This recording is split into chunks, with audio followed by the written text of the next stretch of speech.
Praise the Lord. Greetings to you all in the name of our Lord and Savior Jesus Christ. Today's Bible verse, 1 Peter chapter 3 verse 10. Whoever wants to enjoy life and wishes to see good times must keep from speaking evil and stop telling lies.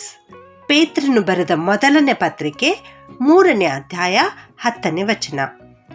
ಜೀವದಲ್ಲಿ ಸಂತೋಷಪಟ್ಟು ಸುದಿನಗಳನ್ನು ನೋಡುವುದಕ್ಕೆ ಇಷ್ಟವುಳ್ಳವನು ಕೆಟ್ಟದ್ದನ್ನು ನುಡಿಯದಂತೆ ತನ್ನ ನಾಲಿಗೆಯನ್ನು ವಂಚನೆಯ ಮಾತುಗಳನ್ನಾಡದಂತೆ ತುಟಿಗಳನ್ನು ಬಿಗಿ ಹಿಡಿಯಲಿ. ಈ ಪತ್ರಿಕೆಯನ್ನು ಬರೆದಿರುವ ಆತನು ಪೇತ್ರನು.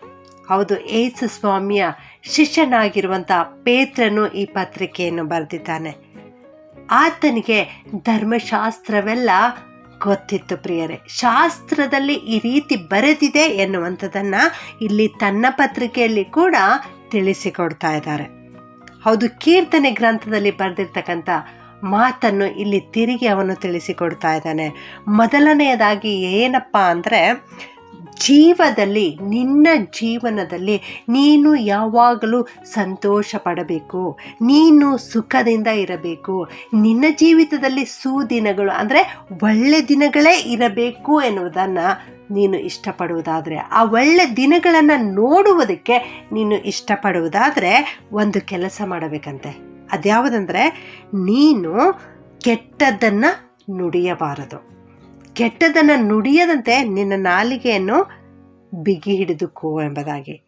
ವಂಚನೆಯ ಮಾತುಗಳನ್ನಾಡದಂತೆ ನಿನ್ನ ತುಟಿಗಳನ್ನು ಬಿಗಿ ಹಿಡಿದುಕೋ ಎಂಬುದಾಗಿ.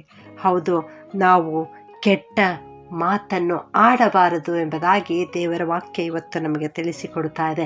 ಮತ್ತು ಯಾರ ಕುರಿತು ಕೂಡ ನಾವು ವಂಚನೆಯನ್ನು ಮಾಡಬಾರದು, ಯಾರಿಗೂ ಕೂಡ ನಾವು ಮೋಸವನ್ನು ಮಾಡಬಾರದು. ಹಾಗೆ ನಾವು ಜೀವಿಸುತ್ತಾ ಇರುವುದಾದರೆ ನಮ್ಮ ಜೀವನದಲ್ಲಿ ನಾವು ಯಾವಾಗಲೂ ಸಂತೋಷವನ್ನು ಅನುಭವಿಸಲಿಕ್ಕೆ ದೇವರು ಸಹಾಯ ಮಾಡುತ್ತಾರೆ ಪ್ರಿಯರೇ.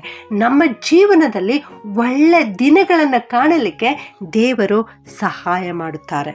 ನೀನು ಯಾವಾಗಲೂ ಸಮಾಧಾನವನ್ನೇ ಹಾರೈಸುವಂಥವನಾಗಿರು ಎಂಬುದಾಗಿ ಕೂಡ ಮುಂದಿನ ವಚನದಲ್ಲಿ ನಾವು ನೋಡ್ತೇವೆ. ನಿನ್ನ ಜೀವನದಲ್ಲಿಯೂ ಸಮಾಧಾನ ಇರಬೇಕು, ಮತ್ತು ನಿನ್ನ ಮುಂದಿರ್ತಕ್ಕಂಥ ಇತರರ ಜೀವನದಲ್ಲಿಯೂ ಕೂಡ ಸಮಾಧಾನವನ್ನು ಇರುವ ಹಾಗೆ ನೀನು ನೋಡಿಕೊಳ್ಳಬೇಕು.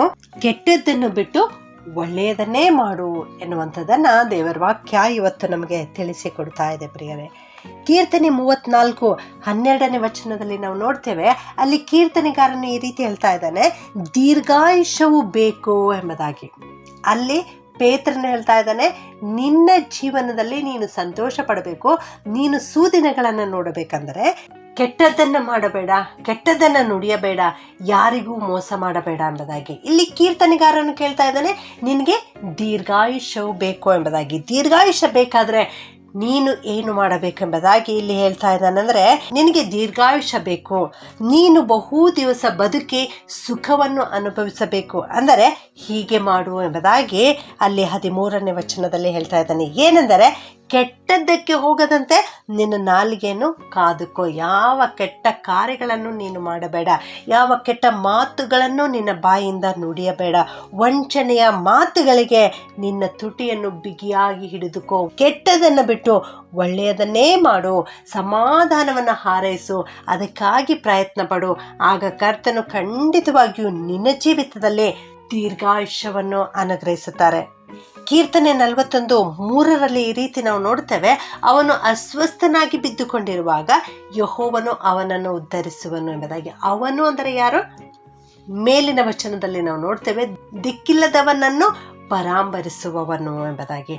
ಯಾರು ದಿಕ್ಕಿಲ್ಲದವರನ್ನು ಸಹಾಯ ಮಾಡುತ್ತಾರೋ ಅಂಥವರು ಒಂದು ವೇಳೆ ಅಸ್ವಸ್ಥರಾಗಿರುವುದಾದರೆ, ರೋಗದ ಹಾಸಿಗೆಯಲ್ಲಿರುವುದಾದರೆ, ದೇವರು ಅಂಥವರನ್ನು ಕರುಣಿಸಿ ಅವರನ್ನು ಗುಣಪಡಿಸಿ ಅವರ ರೋಗವನ್ನೆಲ್ಲ ಪರಿಹಾರ ಮಾಡಿ ಅವರಿಗೆ ಆರೋಗ್ಯವನ್ನು ಅನುಗ್ರಹಿಸುತ್ತಾರೆ. ಅಷ್ಟು ಮಾತ್ರವಲ್ಲದೆ ಅವರನ್ನು ಉದ್ಧರಿಸುತ್ತಾರೆ ಪ್ರಿಯರೇ.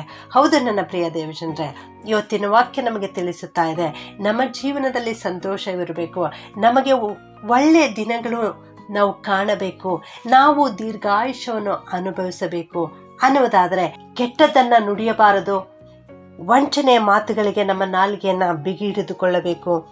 ಆಗ ದೇವರು ನಮಗೆ ಒಳ್ಳೆಯ ದಿನಗಳನ್ನು ಕೊಡ್ತಾರೆ, ದೀರ್ಘಾಯುಷ್ಯವನ್ನು ಅನುಗ್ರಹಿಸುತ್ತಾರೆ. ದಿಕ್ಕಿಲ್ಲದವರನ್ನು ಪರಾಂಬರಿಸುವಾಗ ದೇವರು ನಮಗೆ ಆರೋಗ್ಯವನ್ನು ಉಂಟು ಮಾಡುತ್ತಾರೆ. ಪ್ರಾರ್ಥನೆ ಮಾಡಿಕೊಳ್ಳೋಣ. ಭೂಪರಲೋಕಗಳ ಒಡೆಯನಾಗಿರುವಂಥ ನಮ್ಮ ಪ್ರೀತಿಯ ತಂದೆಯಾದ ದೇವರೇ, ನಿಮ್ಮನ್ನು ಕೊಂಡಾಡ್ತೇವೆ ಸ್ವಾಮಿ. ನಾವು ಉಳಿದಿರುವುದು ನಿನ್ನ ಕೃಪೆ ಕರುಣೆಯಿಂದಲೇ ಕರ್ತನೆ. ಇಂದು ನೀವು ಕೊಟ್ಟಿರೋ ವಾಕ್ಯಕ್ಕಾಗಿ ವಂದಿಸ್ತೇವಪ್ಪ.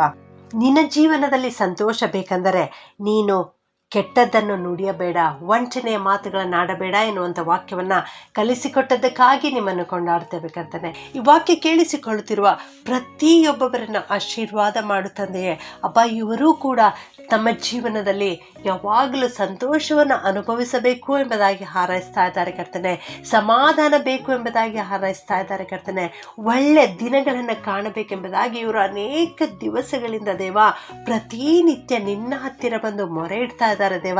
ಇವರನ್ನು ಕರುಣಿಸಪ್ಪ, ಇವರನ್ನು ಕಾಪಾಡು ಸ್ವಾಮಿ. ಇವರು ಒಳ್ಳೆಯ ದಿನಗಳನ್ನು ಕಾಣಲಿಕ್ಕಾಗುವಂತೆ ಕೃಪೆ ಮಾಡು. ಇವರು ದೀರ್ಘಾಯುಷ್ಯವನ್ನು ಅನುಭವಿಸಲಿಕ್ಕಾಗುವಂತೆ ಕೃಪೆ ಮಾಡು. ಒಂದು ವೇಳೆ ಅನಾರೋಗ್ಯದಲ್ಲಿ ಇರುವುದಾದರೆ ದೇವ, ನೀವು ಅವರನ್ನು ಮುಟ್ಟು ಸ್ವಾಮಿ, ಗುಣಪಡಿಸು ಕರ್ತನೆ. ಸ್ವಸ್ಥತೆಯನ್ನು ಅನುಗ್ರಹಿಸು. ಇವರು ಕೆಟ್ಟದ್ದನ್ನು ಆಡದಂತೆ, ವಂಚನೆಯ ಮಾತುಗಳನ್ನು ಆಡದಂತೆ, ತುಟಿಯನ್ನು ಬಿಗಿಯಾಗಿ ಹಿಡಿದುಕೊಳ್ಳಲಿಕ್ಕಾಗುವಂತೆ ಸಹಾಯ ಮಾಡಿ ನಡೆಸಬೇಕಾಗಿ ಯೇಸುವಿನ ನಾಮದಲ್ಲಿ ಬೇಡುತ್ತೇನೆ ತಂದೆಯೇ. ಆಮೆನ್.